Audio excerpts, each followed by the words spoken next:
ஆண்டவர் இரட்சகரும் ஐயா இயேசு கிறிஸ்தினுடைய இனிதான நாமத்தினாலே உங்களை வாழ்த்துகிறேன். கர்த்தர் உங்களை ஆசீர்வதித்து வழி நடத்துவாராக. விசேஷமாக ஒவ்வொரு நாளும் ஆண்டவர் நம்மோடு கூட பேசுவதை அறிந்திருக்கிறோம். எதற்காக நம்மோடு பேசுகிறார் என்பதை அறிந்து நாம் நடப்போமானால் இன்னும் அதிகமாய் கர்த்தருக்குள்ள வழி நடக்க முடியும். நம்ம கூட பேச விரும்புகிற தேவன் அவரோடு கூட நாம இருப்பதற்கும் அவரை பிரதிபலிப்பதற்கும் நம்ம விரும்புகிறார், நம்ம இடத்துல அதை விரும்புகிறார். ஆகவே அதை உணர்ந்து நம்ம அவரிடத்துல என்ன செய்யணும்? கேட்கிறவர்களாய் மாத்திரமல்ல, அதன்படி நடக்கிறவர்களாய் மாறணும்னு சொல்லி ஆண்டவர் விரும்புகிறார். அதை நாம் செய்ய வேண்டும் என்று சொல்லி கர்த்தர் நமக்கு அநேக வார்த்தையின் மூலமாக நமக்கு திடப்படுத்துகிறதை நாம் பார்க்க முடியும். சரி, கடந்த நாட்கள் முழுவதும் ஆண்டவர் பல காரியங்களை கற்றுக் கொடுத்திருக்கிறார். ஒவ்வொரு நாளும் நம்ம எப்படி நடக்குன்னு சொல்லிட்டு அதே போல கடைசியாக பார்க்கும்போது ஒவ்வொரு காரியத்திலும் ஏன் வசனத்தை நாம் காத்து கொள்ளணும், நடக்கணுங்கும் போது காத்து கொள்ளணும் அப்படின்னா காத்து கொள்ளணும் எப்படிங்கிறதையும் ஆண்டவர் கற்றுக் கொடுத்தாங்க. அதை காத்து கொள்றதுனால என்னென்ன நன்மைகள் நம்முடைய வாழ்வில் வரும் என்பதையும் கற்றுக் கொடுத்தார். சரி, இன்றைய நாளிலும் புதிதான ஒரு தலைப்புல ஆண்டவராய கர்த்தர் நம்மோடு கூட பேசுவாராக. இன்னைக்கு ஊழியம் செய்யறாங்க, ஊழியக்காரங்க மட்டும்தான் செய்யணுமா, எல்லாரும் செய்யணுமா? எல்லாரும் செய்யணும். செய்யறோமா? அது பாஸ்டர் வேலை, அது குருவானர் வேலை, அது அதுக்குன்னு அழைக்கப்பட்டவங்களுடைய வேலை அப்படின்னு இருந்துக்கிட்டோமா? ஊழியம் நம்மளும் எல்லாரும் செய்யணும்னு சொல்லிட்டோம், செய்யறோமா? செய்யணுமா? கண்டிப்பா செய்யணும். செய்யறோமாங்கும் போது கேள்விக்குறியா இருக்கு. ஆனா ஆண்டவர் இடத்துல நிறைய கேட்கிறோம், ஆண்டவர் பிரியமா நடக்கிறேன், ஆண்டவர். ஆனா ஆண்டவர் விரும்புகிற மிக முக்கியமானது, அதாவது தேவன் இந்த பூமியிலிருந்து எடுத்துக்கொள்ளப்படும் போது சொன்ன கடைசி கட்டளையும் அதுதான், சகல பேருக்கு சுவிசேஷத்தை அறிவியும். அது யாரோ ஒருத்தர் அறிவிக்கிறாங்க, நான் உங்களுக்காக ஜெபம் பண்றேன், அது மாத்திரம் போதுமா? நம்ம மாத்திரம் செய்யாம இருக்கிறது நியாயமான காரியமா? இல்லைன்னா எனக்கு அந்த அளவுக்கு ஆண்டவர் குறித்து தெரியும், பட் ஆனா பேசுறதுக்கு அந்த அளவுக்கு எனக்கு தகுதி இல்லை, அதாவது தகுதி இல்லைன்னு சொல்றதை விட திறமை இல்லைன்னு சொல்லி நம்ம நிறைய நேரத்துல தட்டி கழிக்கிறோம். அந்த அளவுக்கு என்னால பேச தெரியாது, இயேசுவை குறித்து பேச தெரியும். பேச முடியும், ஆவியானா நம்ம நடத்தும் போது பேச முடியும். அப்போ இன்னைக்கு நாம் நமக்குடைய காரியத்துல என்னெல்லாம் பிரயோஜனம் இருக்கோ அதைத்தான் செய்யறோம். தேவன் விரும்புகிறதை நான் செய்யறதுக்கு தயாரா இருக்கிறேனா, அதை நாம் அறிந்து நான் நாட்கள்ல செய்யணும். அப்போ ஃபர்ஸ்ட் நான் இயேசுவை ஏற்றுக்கொண்டேன், அறிந்து கொண்ட நான் ஒரு நல்லது எனக்கு தெரிஞ்சதுன்னா அது இல்லாதவங்களுக்கு நான் கொடுக்கறது உண்மைதான். அப்படிதானே? நீங்க சிம்பிளா ஒரு எக்ஸாம்பிள் சொல்றேன்னு வைங்களேன். நம்ம நாட்டுக்கு, நம்ம ஊர்ல ஆத்து போயிட்டு குளிச்சுட்டு வரோம், வெளியூர்ல இருந்து ஒரு நபர் வர்றாரு, இங்க ஆறு எதுவும் இருக்குன்னா நம்ம பாட்டி கசாட்டி போவோமா, சொல்லுவோம்ல? ஐயோ எங்க போறீங்க, ஆத்துக்கா, வழி தெரியாம நிக்கீங்க, இதான் வழி. அப்ப எனக்கு தெரிந்ததை நான் மற்றவங்கிட்ட கண்டிப்பாக நான் சொல்றேன். அப்ப எனக்கு தெரிஞ்ச ஆண்டவரை நான் மற்றவங்கிட்ட நான் சொல்லி இருக்கிறேன்னா, சொல்லணுமாங்கும் போது சொல்லணும்னு தெரியுது, சொல்லி இருக்கனாங்கும் போது நிறைய நேரத்துல அது கேள்விக்குறியா இருக்கு. அப்போ நம்ம இடத்துல நம்மள அறியாமலே நம்ம தயங்குகிற காரியம் நம்முடைய சுயநலமாய் மாறிக்கொண்டிருக்கிறது. எனக்கு போதும், நான் ஆண்டரை தேடுறேன், நான் மட்டும் தேடினா போதுமா? மத்தவங்க இதுவரைக்கும் எத்தனை நபர்களை சந்திக்கிறோம், உலக பிரமாணம் எத்தனை நபர்களோடு ஐக்கியமா இருக்கிறோம், அத்தனை பேருக்கும் இயேசுவை குறித்து சொல்லுகிற அளவுக்கு நான் வாழ்க்கையில நான் இயேசுவை அறிவித்திருக்கிறேனா? ஆண்டவர் ஒரு நாள் நம்மிடத்துல நிச்சயமா கேட்பார்ல. அன்றைக்கு யோனா தீர்க்கதரிசியை குறித்து கேட்கும் போது சொன்னாரு, வலது கைக்கு இடதுக்கும் வித்தியாசம் தெரியாத 120,000 ஜனங்களுக்காக நான் பரிதபிக்கிறேன்ங்கிறாரு அன்றைக்கு. அப்போ நம்முடைய காரியங்களை நம்மோடு கூட உள்ளவங்களுக்கு, நாம் சந்திக்கிற நபர்கள் இடத்துல எதை அதிகமா பேசுறான்? இயேசுவே ஒரு நிமிஷம் கூட, ஒரு பாயிண்ட் கூட உனக்கு பிடித்த ஆண்டவரை, உனக்கு நன்மை செய்த ஆண்டவரை சொல்றதுக்கு உனக்கு மனது வரலையா? ஏன் சொல்ல முடியல? அப்ப யார் என்ன தயக்கம் காட்டுறா? யார் என்ன சொல்லக்கூடாதுங்க? ஆண்டவர் சொல்லக்கூடாதுன்னு சொல்ல மாட்டாங்க. அப்ப யாருடைய இந்த சுவிசேஷம் அறிவிக்கிறதுல யாருடைய பேச்ச நான் கேட்டுட்டு இருக்கிறேன்? ஏன் தயக்கம் வருது? ஏசு நல்லவர் சொன்னாலே நல்லவர் தான். அதாவது நான் என்ன சொல்ல, பொய் சொல்லல, உண்மையை சொல்றதுக்கு ஏன் இவ்வளவு தயக்கம் வருகிறது? அதனாலதான் இன்னைக்கு ஆண்டவர் சொல்லும் பொழுது ஃபர்ஸ்ட் நீ எப்படி சுவிசேஷம் அறிவிக்கணுங்கிறதான் இன்னைக்கு ஆண்டவர் கற்றுக் கொடுக்க போகிறார். விளங்குதா உங்களுக்கு? ஆ. எப்படி சொல்ல ஏசு நல்லவன் சொன்னா என்ன இவங்க ஏற்றுக்கொள்ள மாட்டாங்க, இவங்க சொன்னா என்ன பரியாசம் பண்ணுவாங்க, இவங்க புரிஞ்சு கொள்ள மாட்டாங்க. கூட உள்ளவங்க அப்படிப்பட்டவங்கள சில நேரத்துல என்ன செய்றாங்க, வேலை பார்க்குற இடத்துல படிக்கிற இடத்துல ரொம்ப இதா நம்மளை கேலியா பேசுறாங்க அப்படின்னு வரும் பட்சத்தில், அல்லது எந்த இடத்துலயுமே ஒருவேளை எங்களுடைய இதுல இயேசுவை குறித்து சொல்றதுக்கு ரொம்ப கண்டிஷன் சொல்ல முடியாத அளவுக்கு ஸ்ட்ரிக்டா என்ன செஞ்சிருக்காங்க பண்ணிருக்காங்க அப்படின்னா நான் என்ன? முதல்ல நாம் புரிஞ்சு கொள்ள வேண்டும், ஆண்டவர் நம்மிடத்துல எதிர்பார்க்கிற முக்கியமான ஒரு காரியம் என்னன்னா, சுவிசேஷம் என்பது நம் இயேசுவை நாவினால் அறிக்கை செய்து வசனத்து மூலமாய் பேசுவது மட்டும் சுவிசேஷம் அல்ல. நல்லா புரிஞ்சு கொள்ள வேண்டும். அல்லது நான் பலிபீடத்தில் நின்று ஆண்டோட செய்தியை கொடுக்கிறது மாத்திரம் ஊழியம் அல்ல. ஃபர்ஸ்ட் ஆண்டவர் நமக்கு கொடுக்கப்பட்ட எல்லா மனிதரும் செய்யக்கூடிய ஊழியம், முதல் ஊழியம் என்னன்னு சொன்னால் நம்ம நடக்கையின் மூலமா ஊழியம் செய்யணும். விளங்குதா விளங்கலையா? நம்முடைய நடக்கை மூலமாய் நீ ஊழியம் செஞ்சிருக்கிறியான்னு கேட்பார் ஆண்டவர். வார்த்தையின் மூலமாய் ஊழியம் வேறு, நடக்கையின் மூலமாய். இன்னைக்கு நற்செய்தியை நேரடியா அறிவிப்பதற்கு கடினமான காலமா இருக்கிறது இல்லையா? இயேசுவை குறித்து எல்லா இடத்துலயும் சொல்றது வந்து டைரக்டா நன்மை சொல்றதுக்கு ஏகப்பட்ட தடை இருக்கு. இன்னைக்கு அந்த அளவுக்கு உலகம் போய்கிட்டு இருக்கு. இன்னைக்கு நிறைய நேரத்துக்கு ட்ராக் சுலபம் கொடுப்பாங்க, இன்னைக்கு கொடுக்க முடியல. ஆனா அன்று இன்னைக்கு நம்ம கற்றுக் கொடுக்கும் போது நீங்க முதல் செய்த ஊழியம், நான் உங்களுக்கு கொடுத்த முதல் ஊழியத்தை செய்யுங்கிறார் ஆண்டவர். எப்படி? நம் நடக்கையின் மூலமாக நற்செய்தி அறிவிக்கும் போது மிகுந்த பலனை தரும். ஏனென்றால் அப்பொழுது இயேசு கிறிஸ்து நம்மோடு இருக்கிறதை பார்க்கும். நம்ம எந்த விதத்துல எல்லாம் நடக்கை மூலமாக ஊழியம் செய்யணுங்கிறத நம்ம பார்க்க போறோம். சரிதானா? நீ சுவிசேஷத்தை நாவினால் சொல்லாமலே உன் நடக்கை மூலமாக இயேசுவை காண்பிப்பதுதான் நடக்கை ஊழியம். விளங்குதா விளங்கலையா? வாயின் மூலமாக சொல்லாம நடக்கை மூலமாக சொல்லுவது. புரியுதா புரியலையா? நம்மளை பார்க்கும்போது சொல்லணும். அந்த இடத்துல ஆண்டவரை காட்டி கொடுத்திருக்கும் பொழுது சிலுவையில் அறைவேற்க கூட்டு போகும்போது பேதுரை பார்த்து சொல்லுவாங்க, நீயும் அந்த கலிலேயில் ஒருவன் தானே அப்படின்னு சொல்லி. பாத்திருக்கீங்களா? இவனுடைய நடக்க, இவனுடைய வார்த்தை பேசி அதை காண்பிக்கிறது அப்படிம்பாங்க. நீனும் அந்த கலிலேயில் ஒருவன் தான், உன் வார்த்தை தெளிவா தெரியுது அப்படிமா. இவன் இல்லவே இல்லமா. அப்போ நம்முடைய நடக்கை கிறிஸ்துவை பிரதிபலிக்கிறதா இருக்கணும். கிறிஸ்துவை பிரதிபலிக்கிறதா இருக்கணும். அதைத்தான் இன்னைக்கு ஆண்டவர் சொல்லுகிறார்.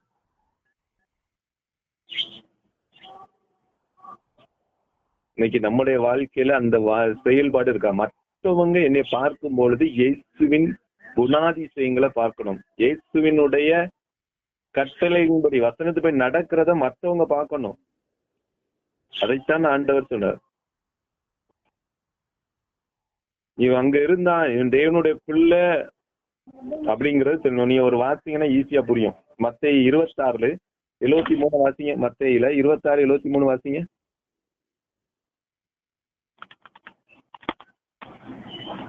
சற்று நேரத்திற்கு பின்பு அங்கே நின்றவர்கள் பேதுருவினிடத்தில் வந்து, மெய்யாகவே நீயும் அவர்களில் ஒருவன், உன் பேச்சு உன்னை வெளிப்படுத்துகிறது என்றார்கள்.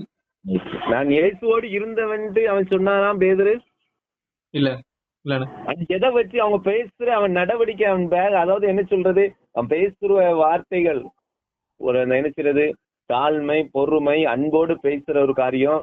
அதே போல நடக்கை, பாவத்துக்கு எந்த சூழ்நிலையும் பாவத்துக்கு முற்றிலுமா இடம் கொடுக்க, இது எல்லாத்தையும் பார்க்கும்போது அதை என் சொல்றேன், நீர் அவர்கள் ஒருவன், உன் பேச்சு உன்னை வெளிப்படும். என் நடக்க சுவிசேஷமாய் வெளிப்படுத்த வேண்டும். விளங்குதா விளங்கலையா? இது என்னுடைய வாழ்வில இந்த முதல் சுவிசேஷத்தை நான் செய்திருக்கிறேன்னு பார்க்கணும். செய்யணும்னு ஆண்டவர் விரும்புறாரு. எல்லாருக்கும் ஒன்றுதான். ஒருத்தருக்கு வழிபடுத்துல இருந்து எல்லாருமே வழிபடுத்துல இருந்து பேச முடியாது. ஆனா எல்லாரும் நடக்கை மூலமா சுவிசேஷம் சொல்லலாமா இல்லையா? அதைத்தான் இன்னைக்கு நான் செய்திருக்கிறோமா? முதல் காரியங்கள் ஆண்டது தச்சு. அதனாலதான் ஆண்டு சொல்ல, நீங்க பூமிக்கு உப்பா இருக்கிறீங்க, நீங்க பூமிக்கு உலகத்துக்கு வெளிச்சமா இருக்கிறீங்க சொல்றாரா இல்லையா? நீ மத்தவங்களோட பார்வையில நீ உப்பாயிரு, வெளிச்சமாயிரு. அதான் சொல்றாரு. உன் சமீபத்துல இருக்க உன் நடக்கை, உன்னுடைய கேரக்டர் அவங்களை இயேசுவை பிரதிபலிக்கணும். ஏன் இந்த வயசுல இப்படி இருக்க முடியாதுப்பா, இந்த வயசுல எப்படி இப்படி இருக்க? அதுதான் இயேசு. நீ ஆண்டவருடைய பிள்ளை, இயேசுவின் பிள்ளை. நீங்க உன்னை பார்க்கும்போது சொன்ன, இவன் இருக்கும் போது இவன் செய்ய மாட்டான்ப்பா, இவன் இதை பண்ண மாட்டாப்பா, இவன் இயேசுக்கு தான் முதலிடம் கொடுப்பான். நம்ம அவனுக்கு மேல பிரார்த்தனை செய்யக்கூடாது. இங்கோட இயேசுவை தேடிக்கிட்டு அங்க போகும்போது அவனோட ஒத்து போனோம்னா தெரியும், அது நோன்னா நோ. இவன் ஆண்டோடைய பிள்ளைன்னு அவங்களுக்கு தெரியணும். விளங்குதான் விளங்குலையா?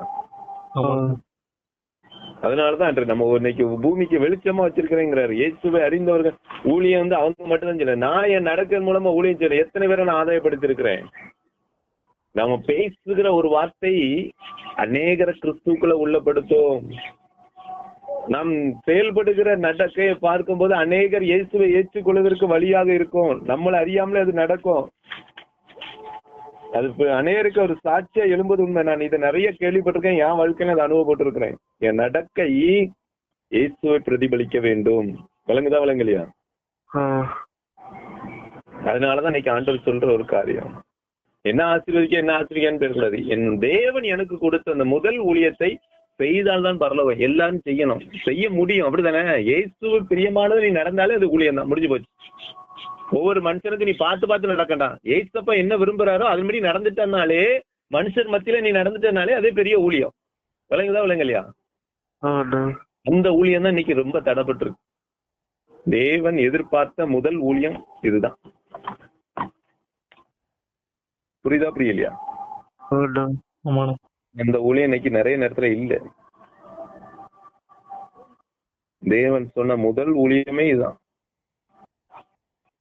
நடக்கையின் மூலமா நற்செய்தி கொண்டு முன்னால சொல்லுவாங்க, முன்பு சொல்ற வார்த்தை தானே. முன்னால கிறிஸ்தவங்க பொய் சொல்ல மாட்டாங்க இல்லையா?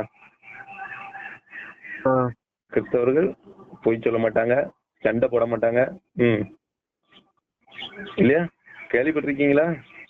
அப்படிதான். அதுக்கப்புறம் போச்சு. இப்போன்னா யாரு கிறிஸ்தவங்களா? அவங்களா பொய் சொல்றாங்களா, சண்டை போடுறதுன்னு அவங்கதான் முன்முறாம. முதல் ஊழியம் இன்னைக்கு இல்லை. தேவன் சொன்ன முதல் ஊழியம் இன்னைக்கு இல்ல. நடக்கையின் மூலமா எப்பொழுது ஒரு மனுஷன் இயேசு கிறிஸ்துவை சொந்த இரட்சகராக ஏற்றுக் கொள்ளுகிறானோ அன்றைக்கு அவன் வாழ்க்கையில பெரிய ஒரு மாறுதல் கண்டிப்பா இருக்கும். அவன் பெயரில், அவன் பேச்சில, அவன் நடக்கையில எல்லாத்துலயும் சேஞ்சஸ் வேணும். நிச்சயமா நீ என்ன நடந்தாலும் சரி, நீ ஆண்டு விலகினா உன் பேச்சு காட்டி கொடுத்துரும், உன் நடக்க காட்டி கொடுத்துரும். தேவனுக்கு முக்கியத்துவம் கொடுக்க மாட்டேன், உன் வார்த்தை தேவனுக்கு பிரியமில்லாத வெளியில வரும். ஆனா இயேசு ஏற்றுக்கொண்டதுக்கு அப்புறம் உன் வார்த்தையினுடைய செயல்பாடு மற்றவங்க பார்க்கும்போது வித்தியாசம் தெரியணும். அது இந்த முதல் ஊழியம் இதுதான். நீ யார்ட்டும் போய் இயேசு நல்லவன் சொல்லண்டா, ஆனா உன் நடக்க இயேசு நல்லவன் காமிக்கணும். விளங்குதான் விளங்கலையா? உங்களுடைய செயல்பாடை பார்த்து இயேசுவை ஒருத்தர் உயர்த்துற அளவுக்கு நீங்க நடக்கணும். எப்ப இது எப்படின்னா, இயேசுவால வந்து அவங்களே கேட்கணும், இந்த இயேசுவை பத்தி என்கிட்ட சொல்ற அளவு சொல்லு, நான் உன்னை போல இருக்கணும், மாற்ற வைக்க முடியும். அதைத்தான் இன்னைக்கு ஆண்டவர் நம்மோடு கூட பேசுகிறார். ஏன்னா நடக்கை ஊழியம் 70% வெற்றி அடைகிறது. பேசுகிற ஊழியத்துல 30% தான் வெற்றி அடைகிறது. விளங்குதான் விளங்கலையா? புரியுதா புரியலையா? நடக்க ஊழியம் எத்தனை சதவீதம் வெற்றி அடைகிறது? 70% வெற்றி. அதாவது பேசுகிற ஊழியம், போதனை ஊழியம் 30 தான். எல்லாரும் அதை கேட்கறாங்களான்னு பார்த்தோன்னா 30% வெற்றி அடைகிறது. அப்ப எந்த ஊழியத்துக்கு பவர் ஜாஸ்தி? ஏன் பிசாசு அந்த ஊழியத்தை இப்ப செய்ய விட முடியான்னு விளங்குதா உங்களுக்கு? நடக்கை ஊழியம், இந்த ஊழியத்தை எல்லாரும் மறந்துட்டோம். ஏன்னா நடக்கைங்கிறது ஒரு ஊழியங்கிறதே இன்னைக்கு மறந்தாச்சு. இது எல்லாரும் செய்ய வேண்டிய ஊழியம், தேவன் அழைத்த முதல் ஊழியம். அழைக்கப்பட்டவர்கள் அநேகர் இந்த ஊழியத்துக்காக அழைக்கல. இயேசு ஏற்றுக்கொண்ட அனைவருமே இந்த ஊழியத்துக்கு அழைக்கப்பட்டதான். இன்னைக்கு நடக்கையின் மூலமா கேட்கறதே இல்லை. உலகத்துக்கு போனா உலகத்தோடு ஒத்து போகிறோம். அப்போ ஃபர்ஸ்ட் நான் எப்படி இருக்கணும், நான் எந்த மாதிரி செயல்படணும், எது நடக்கை ஊழியம் என்று சொல்லி முதல் காரியத்தை இன்னைக்கு பார்த்து நம்ம ஜெபிக்க போறோம். எடுத்தவங்க வாசிங்க, தானியேல் 6ஆம் அதிகாரம் 4ஆம் வசனத்தை வாசிங்க. தானியேல் 6ஆம் அதிகாரம் 4ஆம் வசனம். அப்பொழுது பிரதானிகளும் தேசாதிபதிகளும் ராஜ்யத்தின் விசாரிப்பிலே தானியேலை குற்றப்படுத்தும்படி முகாந்திரம் தேடினார்கள். ஆனாலும் ஒரு முகாந்திரத்தையும் குற்றத்தையும் கண்டுபிடிக்க அவர்களால் கூடாதிருந்தது. அவன் உண்மையுள்ளவனாய் இருந்தபடியால் அவன் மேல் சுமத்த யாதொரு குற்றமும் குறைவும் காணப்படவில்லை. ரைட். ஃபர்ஸ்ட் நடக்கை மூலமான ஒளி என்னது? எப்படி இருந்தானா? உண்மை உண்மை உள்ளவனா இருக்கான். இன்னைக்கு நான் எங்கேயும் உண்மை உள்ளவனா, உள்ளதென்று சொல்லுகிற நபரான்னு பாருங்க. உண்மை உள்ளவன் நல்லா கவனிக்கணும். எந்த இடத்துல உண்மை உள்ளவனா இருந்தா? பிரதானிகளும் தேசாதிபதிகளும் ராஜ்யத்தின் விசாரிப்பிலே தானியேலை குற்றப்படுத்தும்படி முகாந்திரம் தேடினார்கள். ஆனாலும் ஒரு முகாந்திரத்தையும் குற்றத்தை கண்டுபிடிக்க அவர்களால் கூடாது. ஏன்னா அவன் எப்படி இருந்தானா? இன்னைக்கு நாம் இருக்கிற இடத்துல, போகிற இடத்துல உண்மையை காமிக்கணும். அதுதான் வேதம் சொல்லுகிறது. உண்மைய நடக்கிறவங்கல்ல, யார் அவருக்கு பிரியமன்று வேதம் சொல்லுகிறது? சாரி, உண்மையை பேசுறவங்களா யாரு அவருக்கு பிரியன்னு சொல்லப்பட்டிருக்கு? நடக்கிறவங்க. உண்மையாய் நடக்கிறவங்க தான் அவருக்கு பிரியம். விளங்குதா விளங்கலையா? நான் உண்மை பேசுறேன்னு அந்த வசனம் கூட வாசிங்கன்னா உங்களுக்கு புரியும். நீதிமொழிகள் 12:22 வாசிங்க. நீதிமொழிகள் 12:22.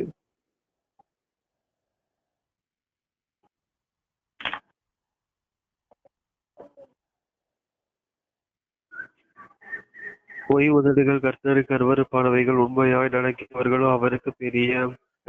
உண்மையாய் நடக்கையில உண்மையை நீ வெளிக்காட்டி இருக்கிறியா? தானியேல குற்றப்படுத்தும்படி முகாந்திரம் தேடினாங்களா? ஏதாவது ஒரு வழியில இவன் தப்பு செய்வான்ட்டு. ஒரு தப்பும் இல்லை. ஏன்னா அவன் ஃபர்ஸ்ட் கிளாஸ் உண்மை. இன்னைக்கு அதைத்தான் நமக்கு பிறருக்கு முன்பாக நான் உண்மையாய் வாழும் போதும் அதுவும் ஒரு நற்செய்தி தான். விளங்குதா விளங்கலையா? உண்மை என்பது அவர்கள் குறை கூறினாலும் குற்றம் காணாதபடிக்கு ஒரு வாழ்க்கை வாழ்வது. தானியேல் இது எங்க இருந்தது அவன் வாழ்க்கை? இவன் நினைச்சன சிறையிருப்பா கொண்டு வரப்பட்டது காலம் தான். அப்படித்தானே? தானியேல் டைரக்டா அரசனா மாறல. அவன் சிறைச்சாலையில் ஒரு சிறையிருப்புக்காக கொண்டு வரப்பட்டவன். அப்படித்தானே? எந்த சூழ்நிலையும் அவனை ஆண்டவர் உயர்த்தி வைத்திருந்ததுனால உண்மையா இருந்தானா? இல்ல. எல்லா இடத்துலயும் அவன் நெருக்கப்படக்கூடிய சூழ்நிலைக்குள்ள அவன் உண்மையா இருந்தான். விளங்குதா விளங்கலையா? அப்போ நமக்கு வர்ற நன்மையிலும் நம்ம நிறைய நேரத்துல ஆண்டவர் எனக்கு நன்மை செய்யும்போது உண்மையா இருக்கிறதுக்கு ஆண்டவர்கிட்ட நிறைய பேர்ட்ட சொல்லுன்னா ஓடிடுவோம். நமக்கு ஒரு பாடுகள்ல நற்செய்தி அறிவிச்சிருக்கிறோமா? பாடுகளுக்கு கூட நம்ம நற்செய்தி அறிவிக்கிறதுக்கு பயன்படுத்த வேண்டும். நல்ல ஒரு எக்ஸாம்பிள் சொன்னா பவுலும் சீலாவையும் சிறைச்சாலையில போடுறாங்க இல்லையா? ஆனா அவங்க கர்த்தரை துதித்து பாடும்போது மத்தவங்க இது எப்படி இது நடக்கும்? விளங்குதா விளங்கலையா? எப்ப இவ்வளவு பிரச்சனை வச்சுட்டு இவங்க எப்படி ஆண்டவரை துதிக்கிறாங்க? சொல்லணும். புரியுதா புரியலையா? இவ்வளவு பிரச்சனை இருக்கு, எப்படி இவர்களால துதிக்க முடியுது தேவனை? தேவனை உயர்த்த முடியுது. பார்க்கணும். முடிகிறது என்று சொல்லி என்ன செய்யணும்? பிறர் சொல்லணும். புரியுதா புரியலையா? இன்னைக்கு அதைத்தான் அவங்க கேட்டுக்கொடுறாங்க. சிறைச்சாலையில உள்ளவங்க கேட்டுட்டு இருந்தாங்களா? பவுலும் சீலாவும் ஆண்டவரை துதிச்சு பிறக்கும்போது மத்தவங்க கேட்டுட்டு இருக்காங்க. எப்படி கேட்டிருப்பாங்க தெரியுமா? எப்படி கெட்டி வச்சிருக்கு, இவர் ஆண்டவரை குறித்து சொல்லக்கூடாதுன்னு கெட்டி வச்சிருக்கு. ஆனா இவங்க எப்படி இதனால இதை செய்யறாங்க? இவங்க எப்படி இந்த தேவனை ஆராதிக்காங்க? அவங்க பாடுகள் கூட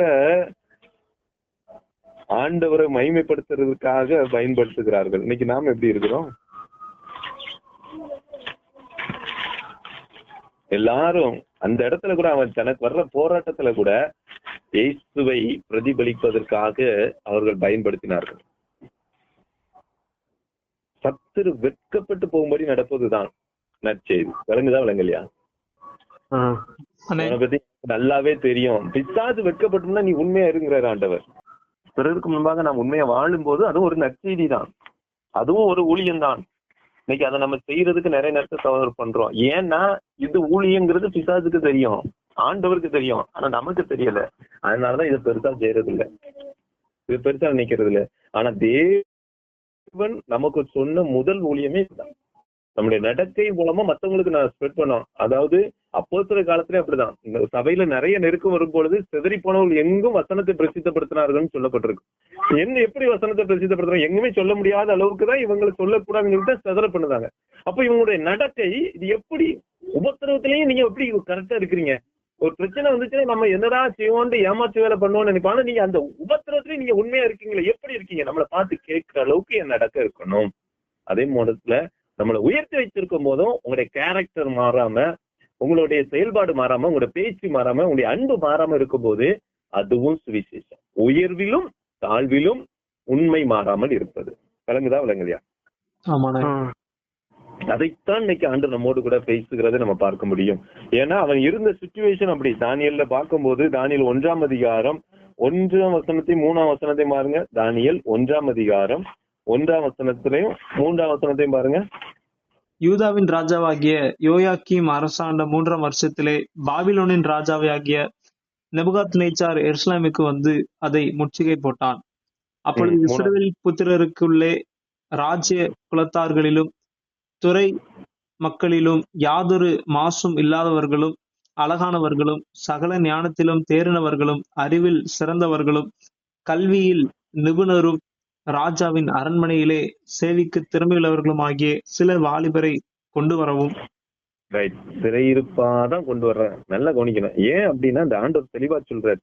நான் அதாவது நம்முடைய வருகிற வாழ்க்கை எப்படினாலும் வரும், நெருக்கடியும் வரும், சந்தோஷமும் வரும், ரெண்டும் மாறி மாறி வரும். ஆனா உண்மை எல்லா இடத்துலயும் ஒரே போல இருக்கும் இல்லையா? நெருக்கடிக்கு தகுந்தாலும் மாறாது, உயர்வுக்கு தகுந்தாலும் உண்மை மாறாது. உண்மை எப்போ உண்மைதான். ஆனா நம்முடைய வருகிற வாழ்க்கை எப்படி வேணாலும் மாறும். உண்மையா விளங்குதா உங்களுக்கு? அப்ப இந்த நாளிலும் ஆண்டு நம்மோடு கற்றுக் கொடுக்கிற மிக முக்கியமான ஒரு சத்தியம், எவ்வளவு சூழ்நிலைகள் வந்தாலும் அதுல நான் உண்மையாய் நடக்கும்போது நான் கர்த்தரை பிரதிபலிக்கிறவா இருக்கிறேன். எங்கு நான் என் நடக்கை மூலமாக உண்மையை வெளிக்காட்டணும், அப்பெல்லாம் நான் நற்செய்தியை சுவிசேஷமாக நான் அறிவிக்கிறேன் என்பதுல எந்த சந்தேகம் இல்லை. இந்த நற்செய்தியை நாம் இந்த பூமியில வாழுகிற நாட்கள்ல ஒவ்வொருவரும் செய்யணும். அதனாலதான் ஆண்டவர் ஒரு ஊழியத்துக்கு அழைப்பு கொடுக்கும் போது என்ன சொல்லுவார் தெரியுமா? என்னை அந்த இடத்துல பேச சொல்லுவாங்க, என்னை உண்மை உள்ளவன் எண்ணி, இல்லையா? அந்த இடத்துல நம்முடைய வாழ்க்கையில எப்படி உண்மை உள்ளன்னு சொல்லி அந்த ஊழியத்துக்கு ஏற்படுத்துங்க. நம்மள முதல்ல நடக்கவே உண்மையதான் எதிர்பார்க்கிற. நீ உண்மையா நடக்கிறது தான் ஆண்டவருக்கு பிரியம். இந்த கனமான ஊழியத்துல அனுபவிச்சு ஆண்டவர் சொல்ல ஒரு பெரிய பெரிய ஊழியக்காரங்கள்லாம் எப்படி ஆண்டவர் உருவாக்குறாரு? உண்மை உள்ளவர்கள் என்று. அப்போ நான் அந்த பூமியில வாழும்போது உண்மையா இருக்கிறேனான்னு கேட்பேன். 1 பேதுரு 3ஆம் அதிகாரம் 16ஆம் வசனத்தை வாசிங்க. 1 பேதுரு 3:16.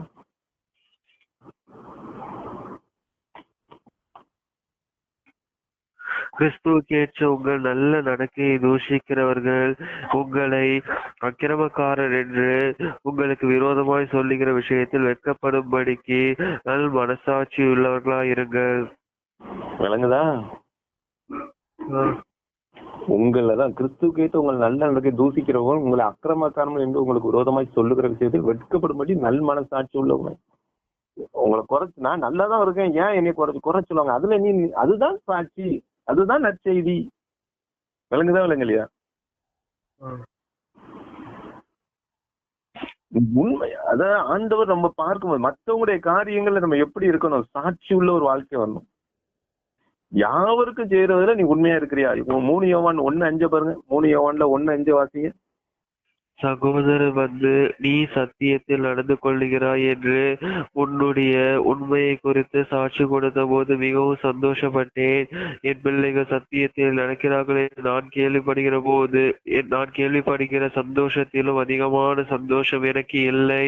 பிரியமானவரே, நீ சகோதரருக்கும் அந்நியருக்கும் செய்கிற யாவற்றையும் உண்மையாய் செய்கிறாய்.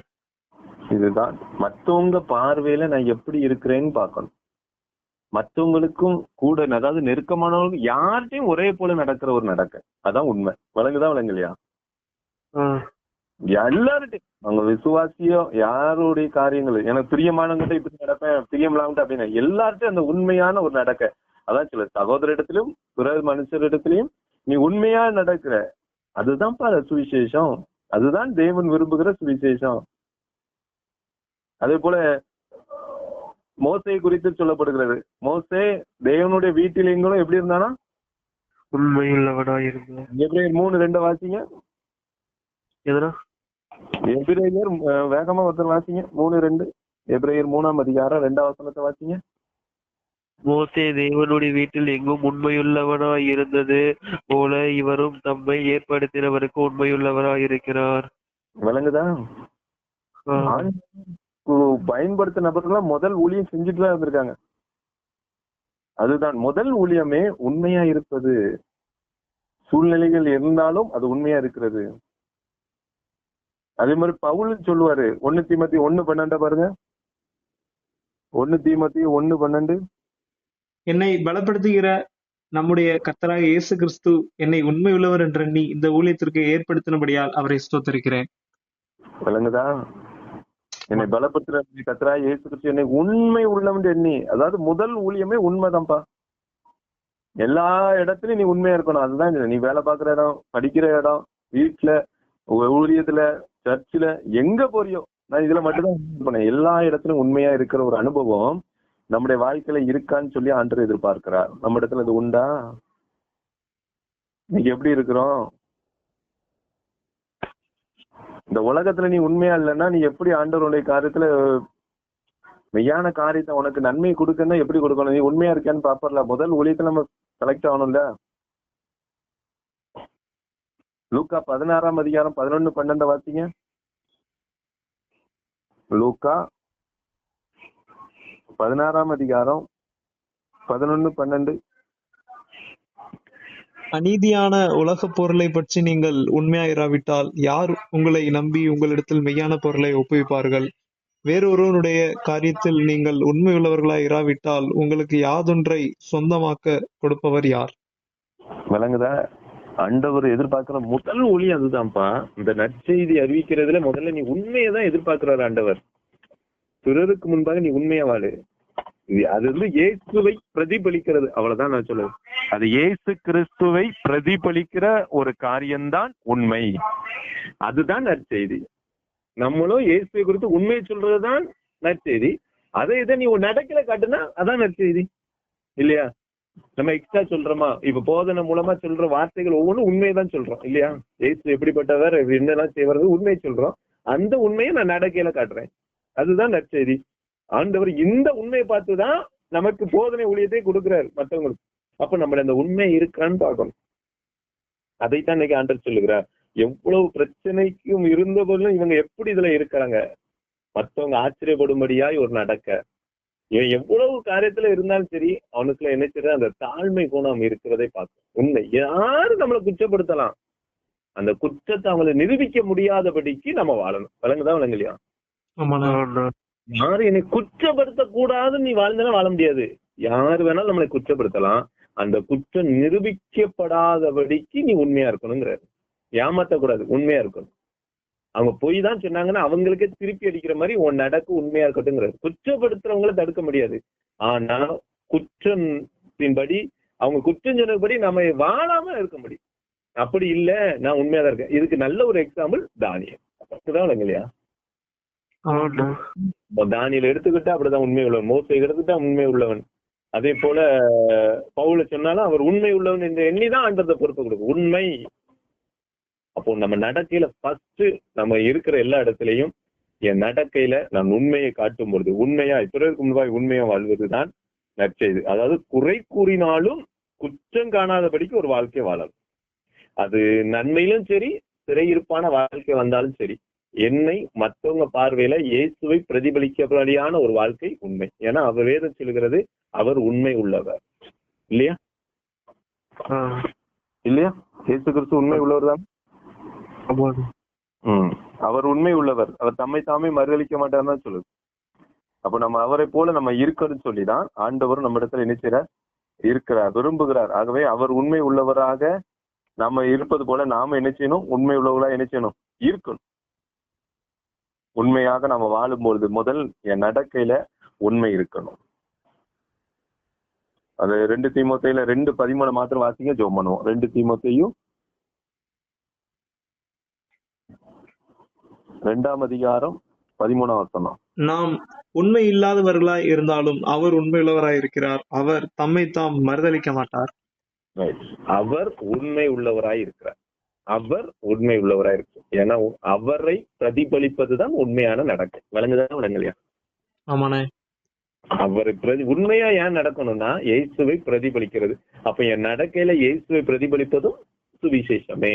அப்போ இன்றைக்கு ஆண்டவர் கற்றுக் கொடுத்த நடக்கையின் மூலம் நற்செய்தி அல்லது நடக்கையின் மூலம் ஊழியம், தேவன் சொன்ன முதல் ஊழியம்.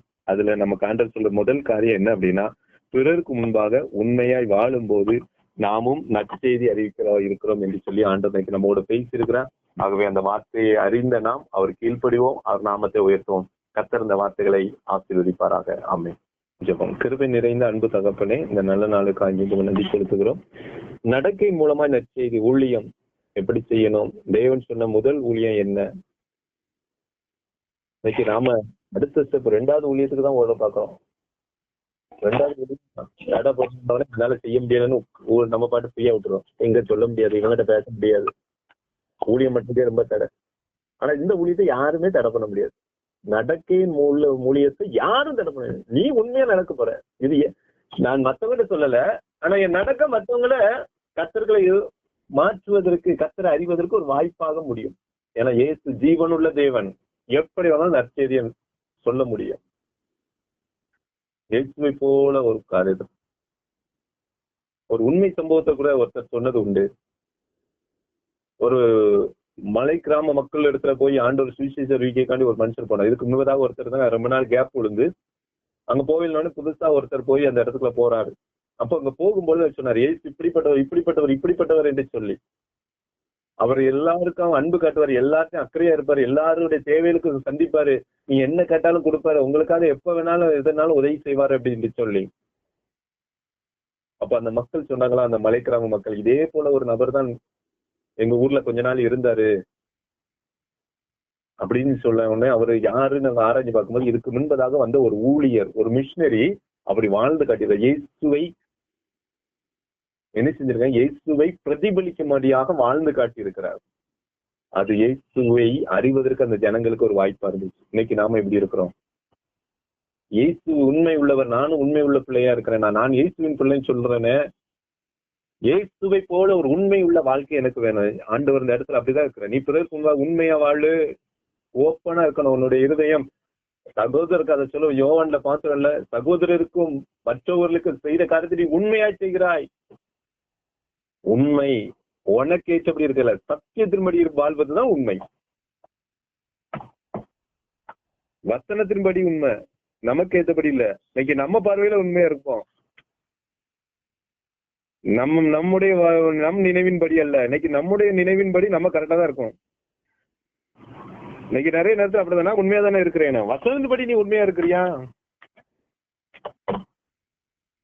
என உண்மை முதல் ஊழியம், இயேசுவை ஏற்றுக்கொண்ட ஒவ்வொருவரும் செய்யக்கூடிய முதல் ஊழியமும் ஆண்டவர் அடுத்தால பயன்படுத்துவதற்கு, உனக்கு நன்மை கொடுப்பதற்கும் உன்னிடத்தில் இருக்க வேண்டியதும் இந்த உண்மைதான். நாம் நன்மையை பெறுவதற்கு இந்த உண்மை வேணும். நான் ஆண்டவர் சொன்ன முதல் கட்டளையாகிய ஊழியத்தை செய்வதற்கு இந்த உண்மை வேணுங்கிறத இன்னைக்கு ஆண்டவர் தெளிவா நம்மோடு கூட பேசினார். இன்னைக்கு நீங்க ஒப்பு கொடுப்பியா, ஏசப்பா நீங்க சொன்ன அந்த முதல் ஊழியத்தை நான் செய்வேன் ஆண்டவரே. இன்னைக்கு அது செய்யப்படாதனாலதான் இன்றைக்கும் ஆண்டவருடைய நற்செய்தி பிரபலமாகல, அநேருக்கு ஏற்றுக்கொள்ள முடியும்படியா நடக்கல. ஏன்னா நம்ம தேவ சாயலினாகிய உண்மையை நம்ம காமிக்கல. தானியேல் காமிச்சாரு, இன்னைக்கு நாம காமிக்கல. அந்த உண்மை ஒரு காலத்துல அந்த ராஜாவே இயேசுவை அறியும்படியா மாறப்பட்டுச்சு. நம்ம வாழ்ந்து எல்லாரும் மாற போறாங்களா? இல்ல, மாறினாரே. தானியேல் உண்மையா இருந்ததுனால அந்த தேசத்தை ஒரு அசைப்பு அசைச்சு இன்னைக்கு நம்மளால ஏன் இருக்க முடியல?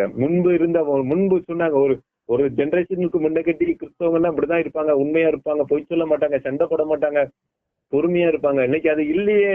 காரணம் முதல் ஊழியம், தேவன் சொன்ன முதல் ஊழியம் இன்னைக்கு தடைப்பட்டு இருக்கு. அதை மறுபடி கொண்டு வரணும்னு சொல்லி ஆண்டவர் விரும்புகிறார். ஆகவே இன்றைக்கு அதை நாம செயல்படுத்துவோம். மற்றவங்களை செயல்படுத்துவதற்கு முன்பதாக ஏசப்பா அந்த உண்மை ஊழியத்தை எனக்கு தாங்க, உண்மையா நடக்கிறது எனக்கு தாங்க. அந்த உண்மையை தடைப்படுத்த சிந்தனைகளும் செயல்களும் எனக்கு வராதபடிக்கு எனக்கு காத்துக்கொள்ளுங்கன்னு சொல்லணும்.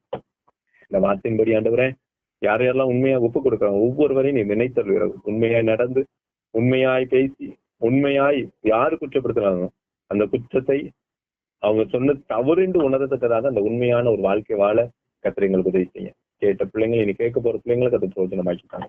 துதி கன மகிமை எல்லாம் உமக்கே செலுத்துகிறோம். ஏசு கிறிஸ்து மூலம் ஜெபிக்கிறேன் நல்ல பிதாவே, ஆமென்.